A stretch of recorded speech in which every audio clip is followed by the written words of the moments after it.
लेंगे इससे पहले कि हम भूल जाएं कि तुम एक ब्राह्मण हो। जिस गति से यहाँ पर आए थे उसी गति से वापस लौट जाओ। मैं तो चला जाऊंगा महाराज, किंतु एक राजा का कर्तव्य होता है निर्बल की रक्षा करना, ना कि उस पर अत्याचार करना। और मगध की स्थिति देखकर मुझे आभास हो गया है कि शीघ्र ही आप समस्त भारत सिकंदर को भेंट स्वरूप दे देंगे। ये सुनते ही धनानंद का पारा आसमान चढ़ गया और उसने चाणक्य को जोर से लात मार के नीचे गिरा दिया। सैनिकों, इस दरिद्र ब्राह्मण को उसकी चोटी से पकड़कर घसीट के बाहर ले जाओ।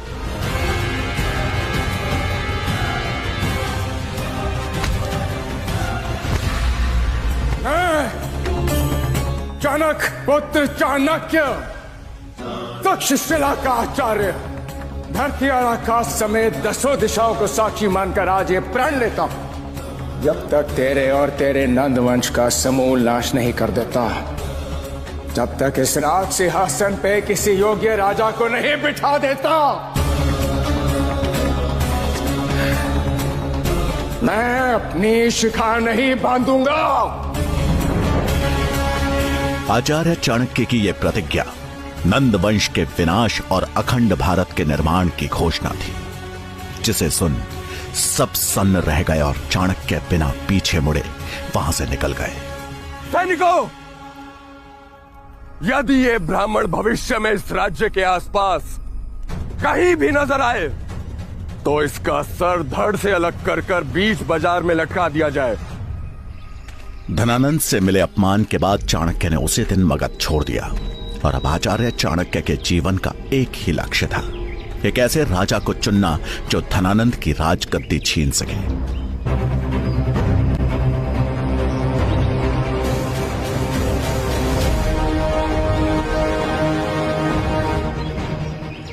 जंगल से गुजरते समय चाणक्य को एक 14 साल का बच्चा देखा।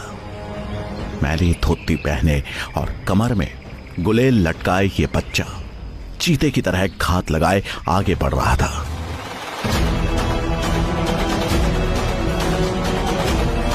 कुछ दूर पीछे चलने के बाद चाणक्य ने देखा कि वो बालक जिन 2 लोगों का पीछा कर रहा है वो भी एक अकेले जा रहे यात्री का पीछा कर रहे हैं।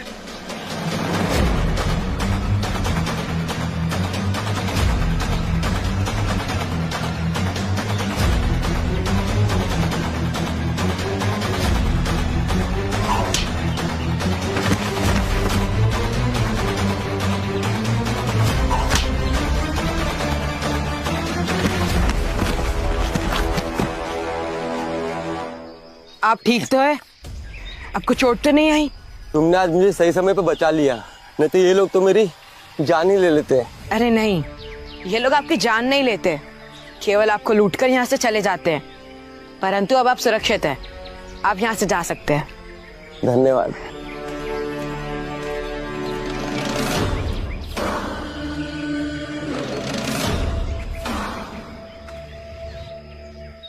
बालक, ये क्या किया तुमने? क्यों लिए इनके प्राण?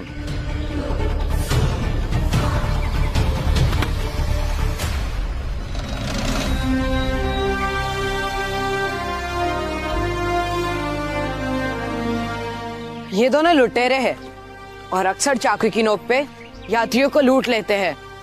अगर आज मैं इन्हें नहीं मारता तो उन यात्रियों के साथ हादसा हो सकता था। परंतु अब चिंता मत कीजिए, ये दोनों कुछ समय बाद उठ जाएंगे और तब तक वो यात्री भी कहीं दूर निकल चुके होंगे। तुम इतने विश्वास से कैसे कह सकते हो कि इन्हें कुछ नहीं हुआ? क्योंकि मैंने उन्हें एक ऐसी जगह मारा है जहाँ पे वो केवल मूर्छित हुए हैं, उन्हें चोट नहीं आई है।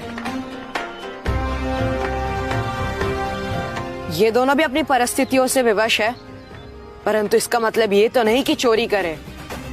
मेरे लिए वो यात्री और ये दोनों चोर एक समान है।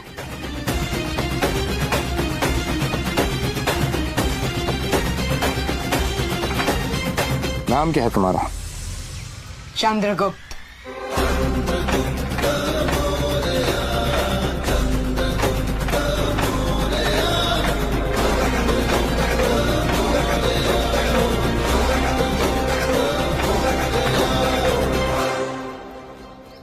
इस बालक में मुझे मगध का भविष्य दिखाई दे रहा है। एक राजा में दया और वीरता का संतुलन होना चाहिए। धनानंद, तूने अपने अहंकार में मगध की इस पावन मिट्टी को भी कलंकित कर दिया है और अब इस कलंक को मिटाने की प्रक्रिया आरंभ होती है। अधिक समय नहीं है तेरे पास। शीघ्र ही तेरे रक्त से मगध की इस पावन धरती को सिंचित किया जाएगा। आज मेरी खोज समाप्त होती है। मिल गया मुझे मगध का भविष्य, मगध का भावी सम्राट। मगध के राज सिंहासन पे चंद्रगुप्त बैठेगा और उससे उस सिंहासन तक मैं पहुंचाऊंगा। चंद्रगुप्त ने चाणक्य की बहुत बड़ी चिंता दूर कर दी थी। धनानंद के द्वारा मिले अपमान का बदला चाणक्य को अब इस बालक के रूप में दिख रहा था। बालक, मुझे क्षमा करे। अगर समय पे लकड़ियां लेके नहीं गया तो दंड निश्चित है। कौन देगा तुम्हें दंड? किस गुरुकुल से हो तुम और कौन है तुम्हारा गुरु? मेरा कोई गुरु नहीं है, मैं एक सेवक हूँ। अपने स्वामी के लिए काम करता हूँ। कौन है तुम्हारा स्वामी? मैं उससे मिलना चाहता हूँ। मैं तक्षशिला का आचार्य हूँ और मैं चाहता हूँ कि तुम मेरे साथ तक्षशिला चलकर अपनी शिक्षा की पूर्ति करो। तक्षशिला? आप तक्षशिला के आचार्य है? मैं भी पढ़ना चाहता हूँ, लेकिन शायद वो मेरे भाग्य में नहीं लिखा। आप मेरे स्वामी मन्ना देव से मिल सकते हैं, परंतु मुझे लगता है कि आपका प्रयास व्यर्थ होगा। ऐसा क्यों? क्योंकि मन्ना देव अपने सेवकों को इतनी आसानी से छोड़ते नहीं है। चल के देख लेते हैं किसकी विजय होती है, तुम्हारे स्वामी की या फिर मेरी। ठीक है।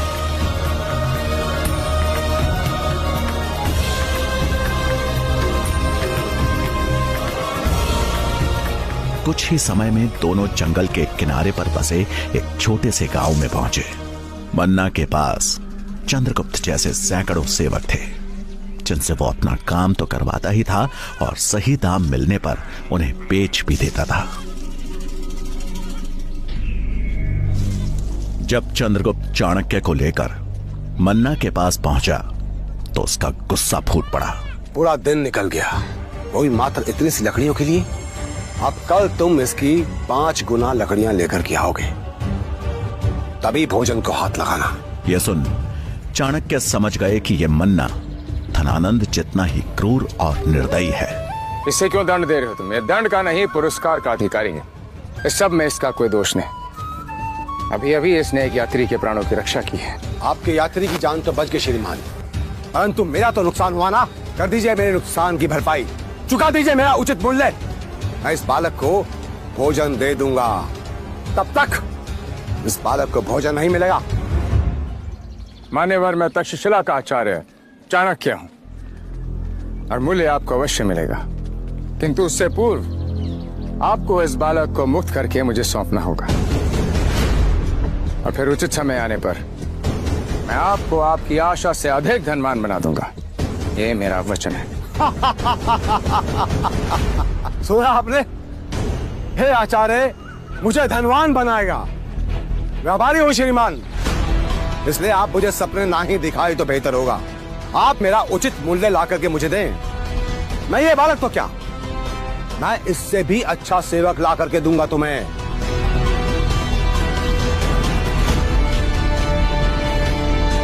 वैसे क्या दिखा आपको इस साधारण से बालक में?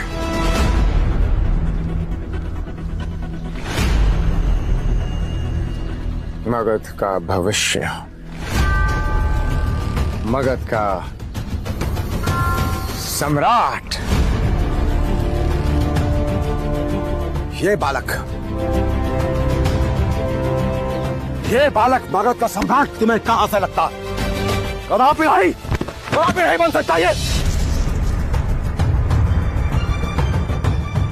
मान्यवर, सपने देखने का अधिकार उन्हें ही होता है जिनमें सपनों को पूरा करने की क्षमता हो, और ये मैं इसी क्षण